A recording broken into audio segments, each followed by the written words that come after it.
going over one of the favorite books I read this year. The book is called Soundtracks by Jon Acuff.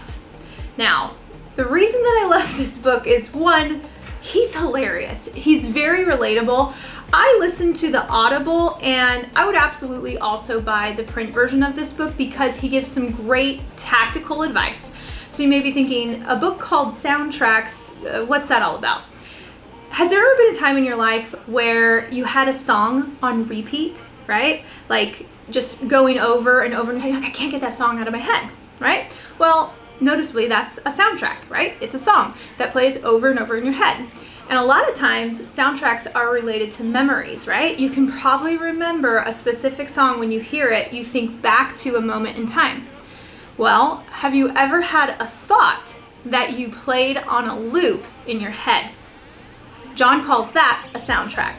Now, a lot of times, the soundtracks that we have going on in our head, they're actually negative soundtracks, right? Oh, I need to do this, or I'm just no good with money, or how come this always happens to me, and it's difficult to make friends, or whatever the story is, AKA a soundtrack. You have the ability to, one, stop overthinking, and two, to change the soundtracks that are going on in your head. In this book, you're going to learn how to do that. Step one to stopping the negative soundtracks and to stop overthinking is to ask yourself 3 questions. 1, is this true? 2, is it kind? And 3, is it helpful? So let's just role play what that looks like. Let's say, I'm no good with money, right? I don't know the soundtracks that are going on in your head, but maybe that's one. So first you have to say, 1, is it true? It might actually be true, but oftentimes it's not true, right? Like, oh, I'm a horrible friend. Well, 1, is it true? Most likely you're not a horrible friend, or most likely you're not a horrible presenter, a horrible employee, something like that. Sometimes though, the soundtrack could be true. So maybe you really are bad with money and you blow it all the time. So first we have to know, is it true? And if it is true, we're gonna ask a couple more questions. 2, is it kind?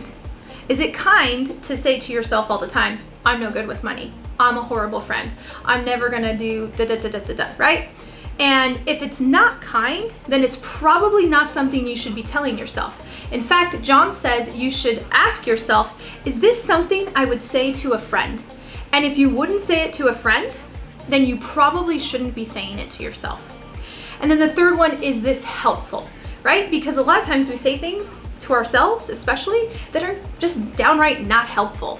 And so with those 3 questions, you can start to, unravel the thought process behind the soundtrack. Step 2 to stopping overthinking and getting great soundtracks on your mind is, he says that you should actually just borrow some from other people.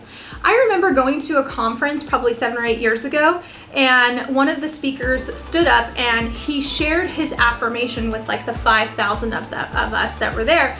And it was really powerful. And I thought, wow, I wish that was me, right? I wish that I believed what he said. At that moment in time, I borrowed his affirmation.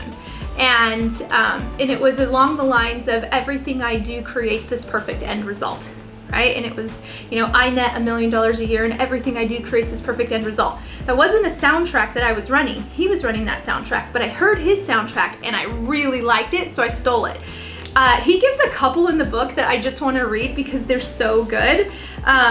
One from Kanye West. This one was my favorite. My life is dope and I do dope shit, right? That is a new soundtrack that I'm gonna run. Every single time, if something goes in my mind like, oh, why does this always happen to me? My life is dope and I do dope shit. And so do you. Replace negative soundtracks, borrow them if you have to from other people that are playing soundtracks that should be heard. Now, step 3, this one's a little bit tricky, but step 3 is, he says, you should take symbols. One of my mentors calls them artifacts, but basically there are things in your life that can help trigger a memory and a positive thought pattern. So for instance, I have a lot of artifacts behind me. Some of them are books. I have a couple shells, I've got some pens, I've got different things that when I look at them, they spark a memory. Acuff gives a really great example about how he once took a spontaneous trip to Hawaii and he picked up a pebble from the beach, probably illegal now that I think about it. You're not supposed to take stuff from the beach, I once heard, but either way, he carries that pebble around in his pocket to remind him that he doesn't always have to plan everything out perfectly, and sometimes adventure is okay. So this book is hilarious. It's very relatable, and he gives you actionable items. He will even tell you exactly what to do so that you don't overthink it and you can get into action. I'm gonna end this book review with my favorite quote from the book. And obviously this is a 5-star review from me. It's an incredible book. You should definitely read it. So my favorite quote from Acuff goes like this. The antidote to overthinking isn't more thinking. The antidote is action. You don't think your way out of overthinking. You act your way out. You retire broken soundtracks. You replace them with new ones.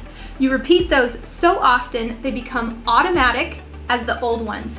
Those are the actions you need to do. So I love this book. I really hope you enjoy it. DM me if you've read it and tell me what you're doing. I'd love to hear if you've got a dope soundtrack. Share it with me. I might want to borrow it.